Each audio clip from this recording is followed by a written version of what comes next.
In our last lecture, we encountered an ethical doctrine, the so-called doctrine of double effect, according to which consequentialism is, in one crucial respect, too simple an ethical view.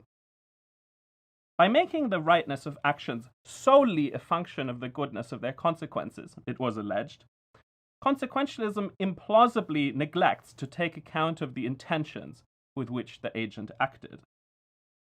But according to defenders of this doctrine of double effect, the intentions with which an action is performed often do matter to its rightness.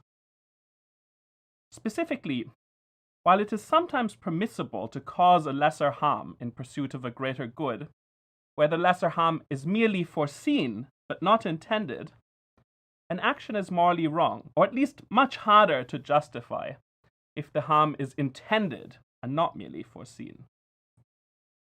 If this doctrine of double effect is right, two actions with the same consequential profile can differ in terms of permissibility, one being right, the other morally wrong, due to a difference in the mental states with which the agent acted. In today's lecture, I want to look at a different but related criticism of consequentialism, namely that it is wrongly indifferent to how exactly a given outcome is brought about. According to standard act consequentialism, when our acts will affect who lives or who dies, what matters morally to the assessment of our act is how many people will live and how many will die. By contrast, the precise causal details of how this result came about are typically deemed morally irrelevant. This feature of act consequentialism, however, can sometimes generate implausible implications. We can bring this out by looking at a pair of cases. The first is the one that preoccupied John Torek in Should the Numbers Count? In Torek's case, we can either give our dose of a scarce drug to one stranger or to 5 other strangers. If we give it to the 5, let's call this option A, they will live and the 1 will die. If we give it to the 1, let's call this option B, he will live and the 5 will die. Now let's contrast Torek's case with a different scenario that we first encountered in our first lecture. In this case, we can harvest the organs of a healthy patient and use them to save the lives of 5 other patients, each in need of a life-saving organ transplant. If we do harvest the organs, let's call this option A, the 5 will live, but the 1 will die. If we don't harvest the organs, let's call this option B, the 1 will live and the 5 will die. Now, according to standard act consequentialism, option A is the morally right thing to do in both cases, at least assuming that no further untoward consequences will result from harvesting the organs of the 1. For option A, we've stipulated, has the same consequential profile in both cases. You make it the case that the 1 will die and 5 will live, and the alternative in both cases, option B, is that 1 lives and 5 die. But moral common sense rebels at this equivalence. To most of us, it seems that while it is morally right to choose option A in Torek's case, choosing option A in the organ harvesting scenario is clearly wrong, indeed morally reprehensible.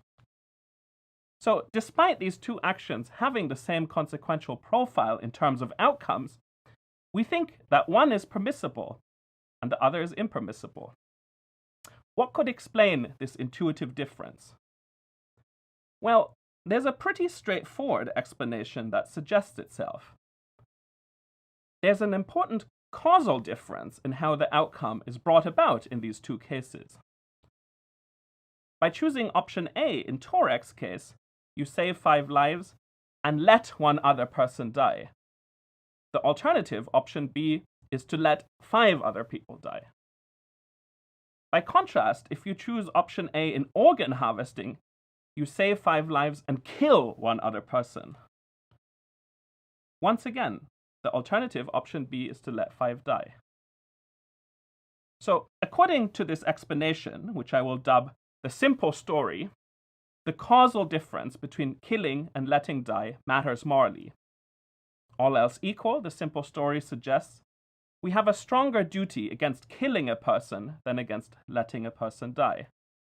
More generally, our duty not to do harm to another person is stronger than our duty not to allow harm to come to another. In fact, our duty not to kill is so much stronger than our duty not to let die that we mustn't kill one person, even if this means letting 5 others die.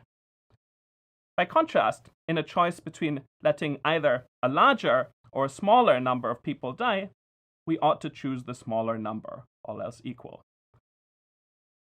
This story is simple, neat, and wrong. At least that's the takeaway message of Judith Thomson's famous paper, Killing, Letting Die, and the Trolley Problem, which was our assigned reading for today.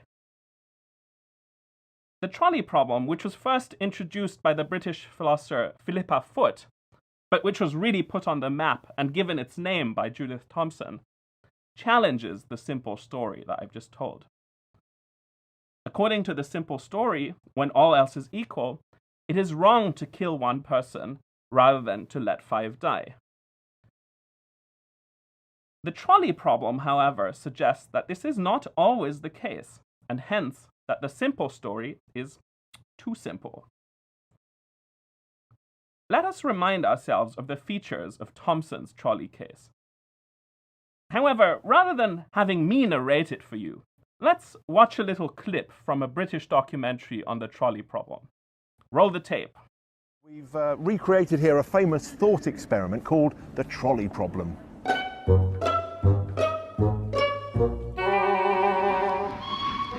Down this stretch of track, a runaway train is about to career.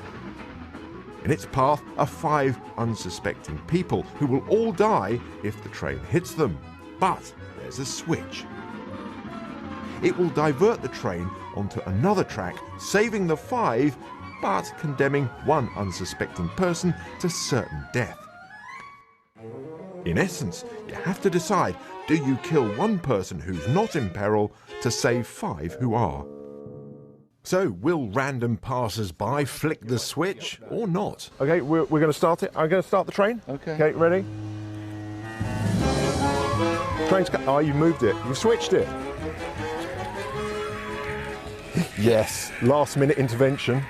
He's going to die. Sorry. You've intervened. I have to. You have to intervene. Yeah. Most researchers find, as we did, that the majority of people will flip the switch. Let us give a name to the scenario that was just played out for us. Let's call it the bystander case. So, as you could see from the clip, most people, if they imagine themselves in the position of the bystander, judge that it would be permissible for them to turn the trolley onto the sidetrack, saving the 5, but killing the 1. I'm sure that many of you watching at home will have had this same reaction. Now, why do I say that this moral judgment of ours challenges the simple story?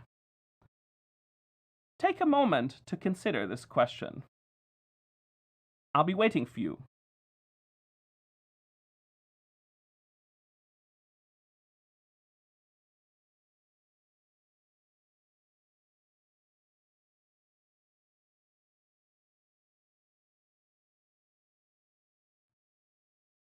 All right, here's the answer.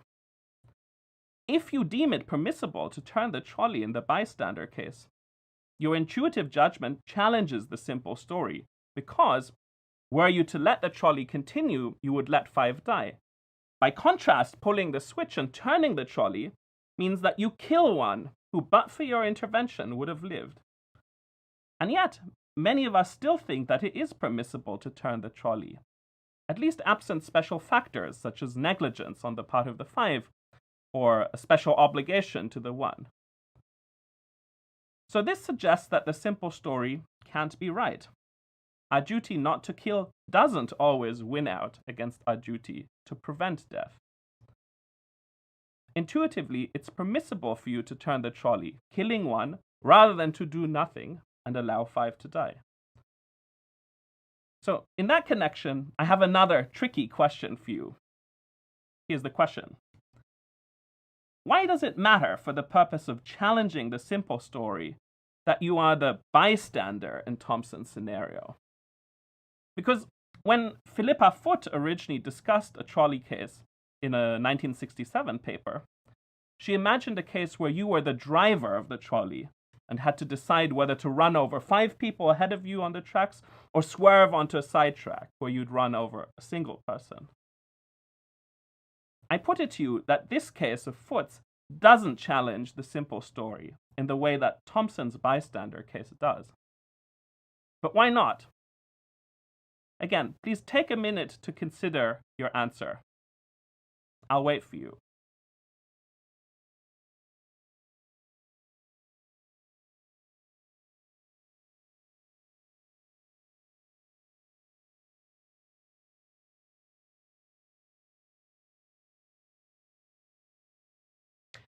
Well, the reason why Foot's case by itself doesn't challenge the simple story, at least according to Thomson, is that she thinks that if you are the driver of the trolley, what you face isn't a choice between killing one and letting 5 die. What you face instead is a choice between killing one or killing 5. As the driver, you're the one who's been piloting the trolley, which is now threatening to run over the 5. That their lives are in danger is the causal consequence of something that you, the driver, have been doing. Even if you were now to throw up your hands and say, I can't decide, and simply let the trolley plow on into the 5, that wouldn't count as letting the 5 die, according to Thomson. Since you yourself are causally responsible for the threat now bearing down on the 5, if you fail to turn the trolley, you will have killed the 5, she thinks. So what we have in this case, Thomson thinks, is simply a choice between either killing 5 if you don't divert the trolley, or killing 1 if you turn it onto the sidetrack. Suppose you judge, as most people surely would, that it would be permissible for you to turn onto the sidetrack. Well, that judgment by itself is no threat to the simple story.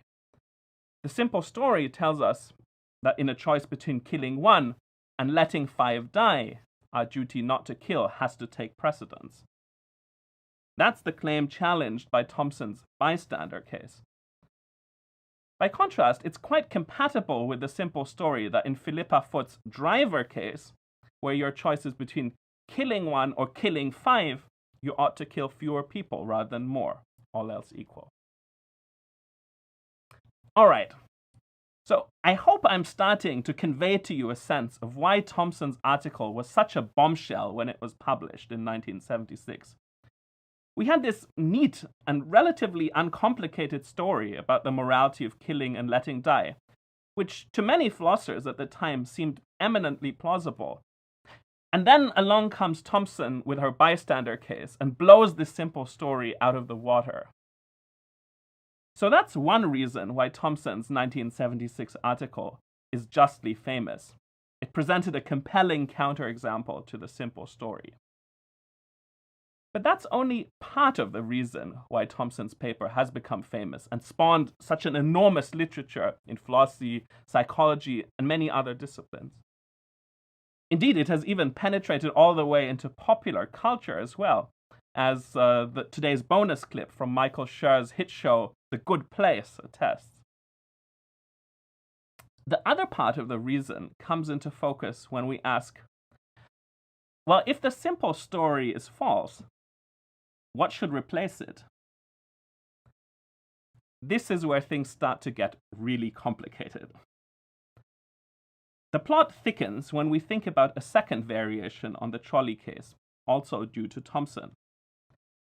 Let's return to our friends from the BBC. What's interesting is when you change the specifics of the trolley problem just a little bit, you get very different outcomes. If you say, well, instead of throwing a switch, you have to push someone onto the track, and the train will kill that person, saving the 5. And people drastically change their opinions. I mean, no, I wouldn't do that, but I can't tell you why. You wouldn't? Would you do it? No. Does it feel like a different problem now? Yeah. It feels like a different problem now, the man in the video says.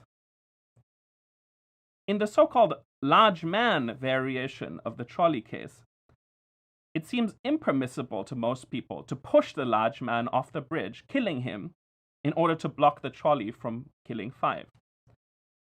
Intuitively, this case feels more like organ harvesting, where we also object to killing 1 so that 5 may be spared from death. The trolley problem, then, is this. How can we account for the intuitive difference between the bystander case on the one hand and the large man case and the organ harvesting cases on the other hand? In all 3 cases, the agent faces a choice between killing 1 person or letting 5 other persons die.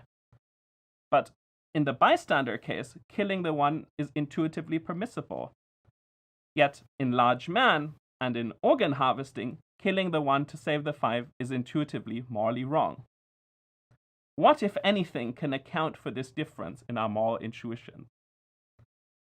I think, as the puzzled reaction from the woman in the documentary attests, the answer to this question is far from obvious. Now, one way in which one might respond to this challenge is by simply rejecting the question. Instead of trying to find a way of explaining and justifying our contrasting intuitions about these cases, we might instead try to resolve the tension in our judgments by challenging the soundness of these intuitions. This is the answer that a number of prominent evolutionary psychologists, for example, Joshua Green at Harvard, have given to the trolley problem. And it's also popular with many moral philosophers of a utilitarian persuasion, for instance, Peter Singer.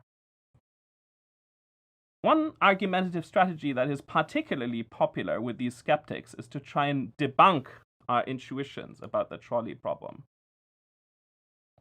To debunk an intuition or belief in general means to give a causal explanation of why people have the intuition or why they hold the belief, which at the same time suggests that it may be false.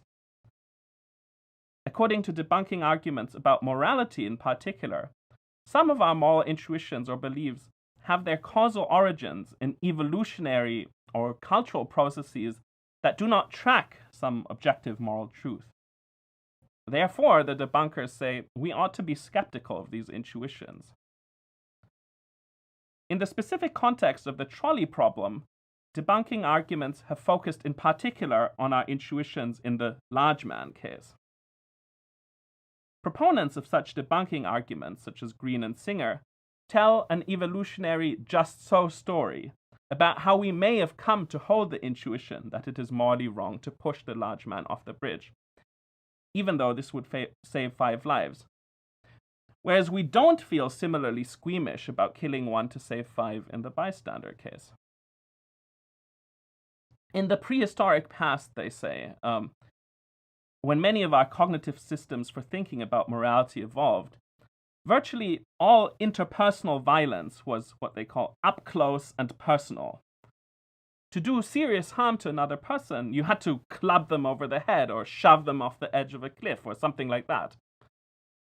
But since violence, at least within the in-group of the family or the tribe, was in general counterproductive to the evolutionary fitness of our species, it was adaptive to develop a very strong, almost instinctual aversion to any form of violence that was up close and personal.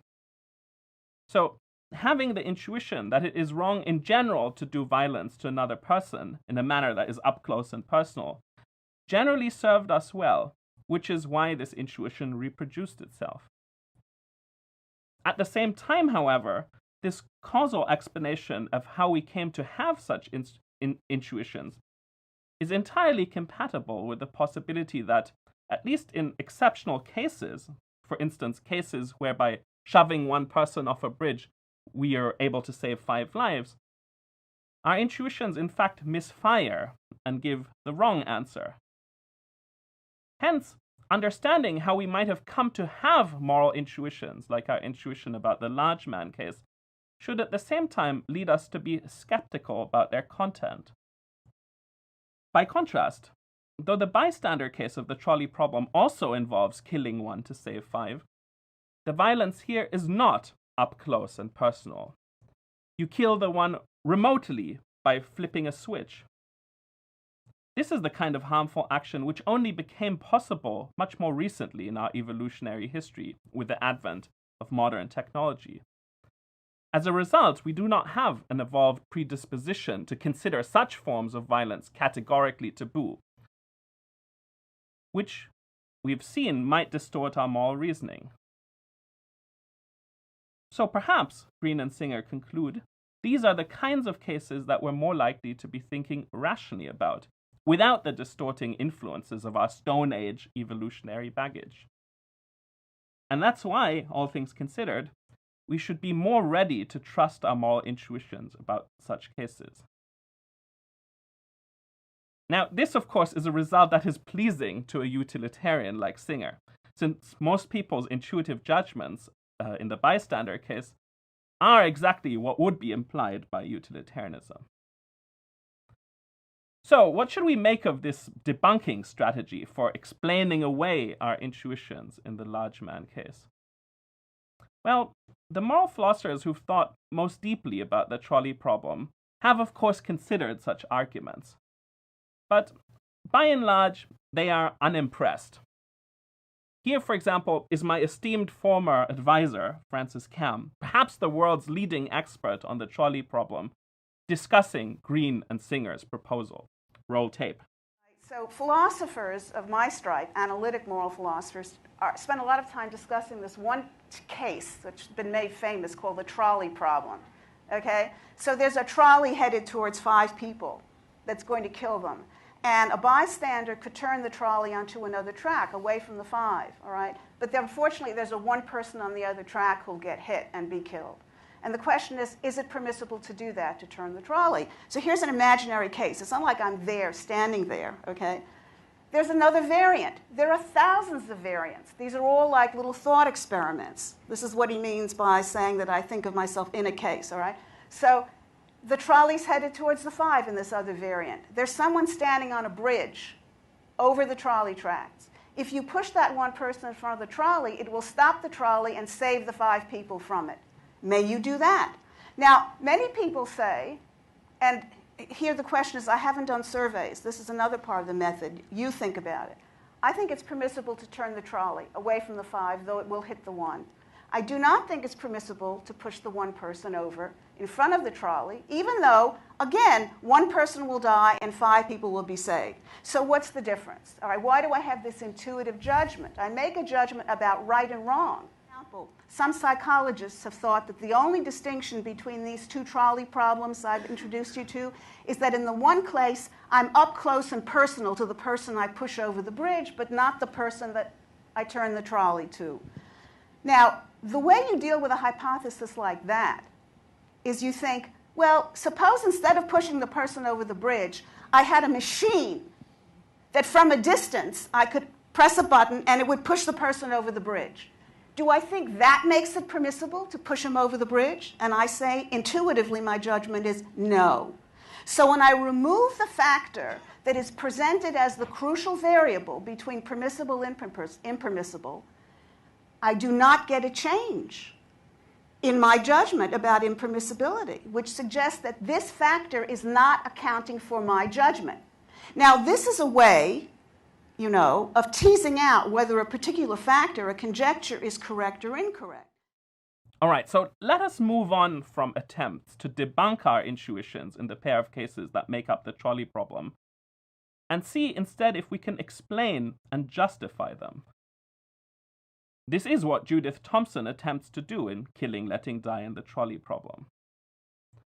According to Thomson, there is a morally relevant difference between bystander on the one hand and large man and organ harvesting on the other. It is this. In bystander, you redirect an existing threat from the 5 to the 1. By contrast, in large man and in transplant, you create a new threat to the 1. So far, that's just a causal distinction between the cases. But Thomson thinks that there's an associated moral principle that makes this causal distinction morally relevant. In order to achieve a better distribution, Thomson thinks, we are morally permitted to do something to the thing to be distributed, either good or bad. For example, we may permissibly redirect it from a larger to a smaller group of people if it's a bad thing, or redirect it from a smaller to a larger group of people if it's a good thing, as in the health pebble case in Thomson's paper. By contrast, we may not do similar things to a person in order to achieve a better distribution, Thomson thinks. As she writes, a person is not something unowned to be knocked about in order to bring about a better distribution of something else. In other words, we may permissibly bring the trolley to a person, as in the bystander case, but we can't permissibly bring a person to the trolley, as in the large man case. What should we make of Thomson's proposed solution to the trolley problem? Well, on the plus side, it does clearly succeed in drawing a distinction between the bystander case and the large man case. The question is whether it does so for the right reason. Does Thomson's explanation latch onto the factor that is really doing the moral work? I think it's testament to what a great philosophical puzzle Judith Thomson uncovered that her own attempted solution to solve the trolley problem arguably falls short. Here are two problem cases for Thomson, which I think should lead us to be skeptical about her proposal. Consider first a case which I'll call fallen large man.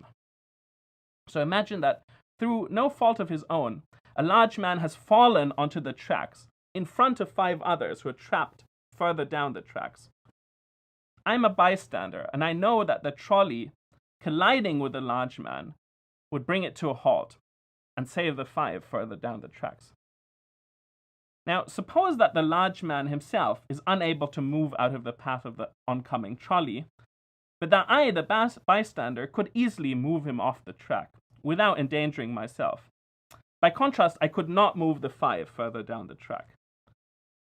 So imagine that I'm about to come to the aid of the large man, but then I pause and I think to myself, wait a second, this large man is such a conveniently located obstacle to the trolley. If I help him off the tracks and save his life, the 5 will be crushed by the trolley. So I decide to refuse my aid to the fallen man, leaving him on the tracks in order that his bulk may protect the 5. Here's a second case that raises a similar worry. This one is a variation on the organ harvesting case. Let's call it denied treatment. So imagine that A and B are fatally injured. They each require an organ transplant in order to survive. Alas, the only available source of organs is person C. Now, as it happens, C's own life is threatened by a disease. But this disease, let's imagine, is easily and reliably treatable with a drug which I possess and could give to C. Let's also imagine that no one else has a claim on the drug or needs it. However, I decide to deny the drug to C and allow her to die. I do this in order that, once C is dead, I can then harvest her organs and transplant them into A and B to save their lives. Now, over the years, I've discussed these two cases with many students, and a large majority of them share my sense that the behavior described in fallen large man and denied treatment seems morally wrong. Intuitively, it seems wrong to deny help to the fallen large man or to the patient who could easily be cured, even if letting them die would then enable us to save a larger number of lives. So our judgments about these cases, in fact, mirror our judgments about the original large man and organ harvesting cases. But now notice the following. The factor which Thomson identified as doing the crucial moral work in large man and organ harvesting, namely the creation of a novel threat, is in fact entirely absent in both fallen large man and in denied treatment. Both the fallen large man and patient C are already in danger from a pre-existing causal process that you, the agent, did not initiate. So Thomson's proposal cannot capture our intuitions about these cases, and why they mirror our intuitions about the original large man and organ harvesting cases. Indeed, there's perhaps a more radical lesson to be drawn. The two problem cases cast doubt on the thought that it is the causal distinction between killing and letting die which is doing the important moral work in the original large man and organ transplant cases. Well, why is that? Now think about it. In Fallen Large Man and in Denied Treatment, we don't kill anyone, no matter what we do. Both options in those cases involve letting someone die. And yet, it seems wrong to deny treatment or to not help the fallen large man off the tracks, just as it seems wrong to kill the one to harvest his organs or to push the large man to his death. So this suggests that the factor that is doing the real moral work is something that is in common to all these four cases. And that factor, therefore, can't be the distinction between killing and letting die, which isn't present in Fallen Large Man and Denied Treatment. So, if not Thomson's own proposed solution, what might account for the intuitive difference between the bystander case on the one hand and large man and organ harvesting on the other? Well, how about the idea we examined in our last lecture, the doctrine of double effect? This seems to get our intuitions about the cases we've considered so far exactly right. The death of the large man comes about through direct harmful agency. You're intending to put him in harm's way. Likewise in organ harvesting. By contrast, the death of the one on sidetrack comes about through what Quinn calls indirect harmful agency. You are foreseeing but not intending that he be put in harm's way. Putting him in harm's way is in no way necessary for the success of your plan. Quite to the contrary, you'd be delighted if by some miracle the one man on the sidetrack could free himself and were able to escape from the tracks before he was hit by the trolley. Note also that, unlike Thomson's proposal, the same double effect reasoning can also explain and justify our intuitive judgments about the fallen large man and the denied treatment cases. So, has the solution to the trolley problem been sitting right under our noses all along? Is what explains our divergent intuitions about bystander and large man just the doctrine of double effect, which focuses on the agent's intentions in acting? If only things were so simple. Alas, the doctrine of double effect runs into its own difficulties in further variations of the basic trolley scenario. One of these we already discussed in our last lecture, Cam's trolley enemy case. Just to quickly recap, imagine that everything is as in bystander, except that the one person on the sidetrack happens to be the bystander's arch enemy. So the bystander turns the trolley away from the five and onto the sidetrack, but not in order to save the five, but rather with the intention of killing his arch enemy. According to the doctrine of double effect, this should make a crucial moral difference. Intending as opposed to merely foreseeing harm to another person is verboten, according to the doctrine of double effect. So turning the trolley in the trolley enemy case ought to be morally wrong. But is this what we actually believe? Was what the bystander did impermissible because he acted with the intention of causing harm to another?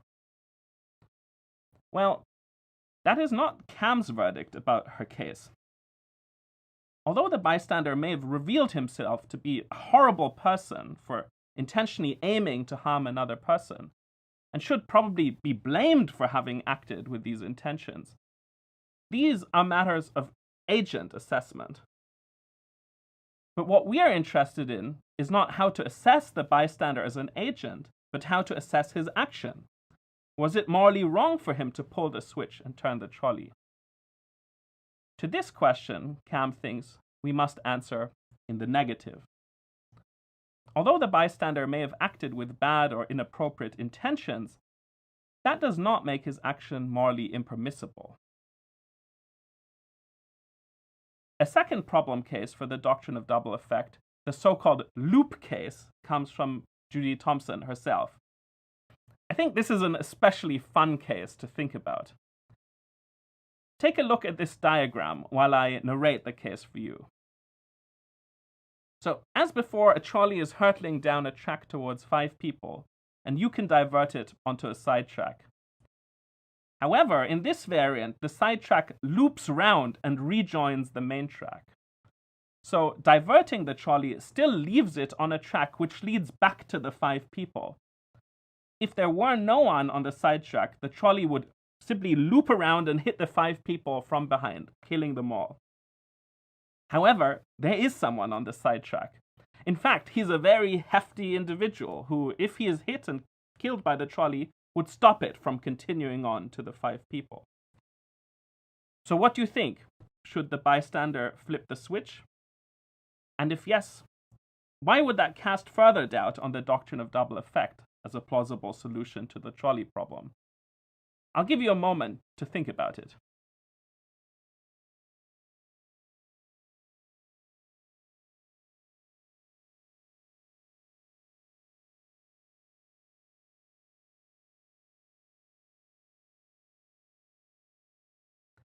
Okay, welcome back. Well, here's how Thomson herself thinks we should answer my 2 questions. Thomson's view is that it should be just as permissible to turn the trolley in the loop case as in her original bystander case. As she writes, "What moral difference can an extra bit of track make?" But if that's right, she thinks, this casts further doubt on the doctrine of double effect. After all, in the loop case, isn't the agent intending to hit the one? Otherwise, what point would there be in turning the trolley in the first place? Hitting the one is necessary to the success of the agent's plan. If the one on the sidetrack somehow managed to free himself and escape off the sidetrack, the bystander would not be delighted in this case, because it would scupper his whole plan for saving the 5. So, in turning the trolley, Thomson thinks you must be intending to hit the one on the sidetrack. And yet, intuitively, turning the trolley in the loop case seems just as permissible as in the original bystander case. Well, if that's right, then the doctrine of double effect doesn't provide the correct solution to the trolley problem either. Okay, so by now I'm sure you're starting to realize why many moral philosophers have gone half mad trying to crack the trolley problem, and why it's considered by many one of the most difficult problems in normative ethical theory. But I want to end this lecture with a ray of hope. So what I'll present to you in concluding is an approach to the trolley problem that's interestingly different from all the approaches we've considered so far. Though it too confronts certain difficulties, it is, to my mind at least, the most promising line on the trolley problem currently on offer. So here goes. Despite their important differences, the simple story, Thomson's proposal, and the doctrine of double effect have one important thing in common. They are all what we might call agent-centric approaches to the trolley problem. According to an agent-centric approach, the morally relevant differences in the trolley problem concern facts about the agent. Either facts about the causal role played by the agent, for example, does the agent kill or let die? That's the factor highlighted by the simple story. Or does the agent initiate a new threat or instead redirect an existing threat? That's the factor highlighted by Thomson's proposal. Or a difference in the agent's intentions. This is what is highlighted by the doctrine of double effect. But what if these agent-centric approaches to the trolley problem are all, pardon the pun, on the wrong track? Perhaps the crucial distinction is not agent-centric, but what we might call victim-centric. In other words, perhaps what matters is the causal role that the death of the victim, i.e. the person who is either killed or let die by the agent in order to save the greater number, what causal role this plays in bringing about the desired outcome. That essentially is Frances Cam's thought in her book Intricate Ethics. According to Cam, the salient causal difference between bystander and large man is that in bystander, the harm to the victim is causally downstream from saving the 5. The death of the 1 is a side effect of saving the 5, but is not a necessary means to bringing about the saving of the 5. That's already accomplished by turning the trolley. By contrast, in large man, and also in organ harvesting, the death of the victim is causally upstream from the greater good. The death of the 1 is a necessary means to the greater good, the saving of 5 lives. It is only killing the 1 which enables us to save the 5 in these cases. Likewise, in denied treatment and fallen large man, it is only letting the 1 die which enables the 5 to be saved. Here, letting the 1 die is a necessary means to achieving the greater good. All right, so it looks like we've identified a causal distinction that appears to sort all the cases into the right permissibility categories. But we still want to know, is there in fact a deeper moral justification for thinking that this victim-centric causal distinction actually matters? Here I want to present to you, in very simplified form, some ideas that my friend, the philosopher Alec Wallen, presents in his paper, Doing, Allowing, and Disabling, Some Principles Governing Deontological Restrictions. In large man and transplant, it is only killing the 1 which enables us to save the greater number. However, Wallen argues, it is wrong to treat people as general-purpose resources for saving the greater number. A person's valid claim against being killed or let die is not suspended or overridden whenever the person's death would be causally necessary in saving others from a threat that they have come under entirely independently. By contrast, things look quite different in the bystander case. Here, the person's death is in no way causally necessary to bringing about the greater good, which is already achieved, we said, by turning the trolley. Rather, in a sense, the presence of the 1 on the sidetrack gets in the way of a method of rescue that, but for his presence, would have been just as efficacious and morally entirely unproblematic. This makes it the case, Wallen thinks, that the claims of the 1 against being harmed are caught up in the welfare of those already facing a threat.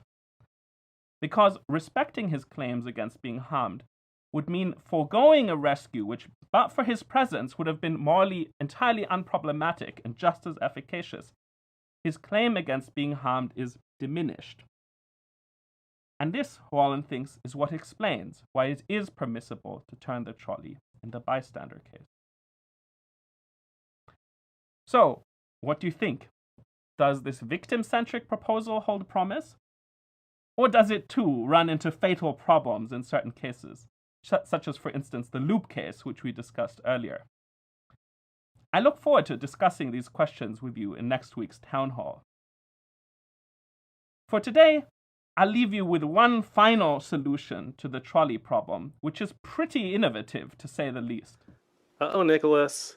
This train is going to crash into these 5 people. Should we move the train to go this way, or should we let it go that way? Which way should the train go?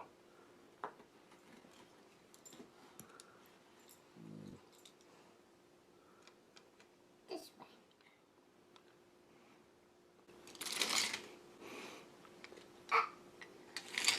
Uh-oh. Yikes! I suggest we all keep a close eye on little Nicholas. That kid seems like trouble. Well, that's it for today, folks. If you've made it this far, give yourselves a big pat on the back. And as always, I look forward to seeing you again next week.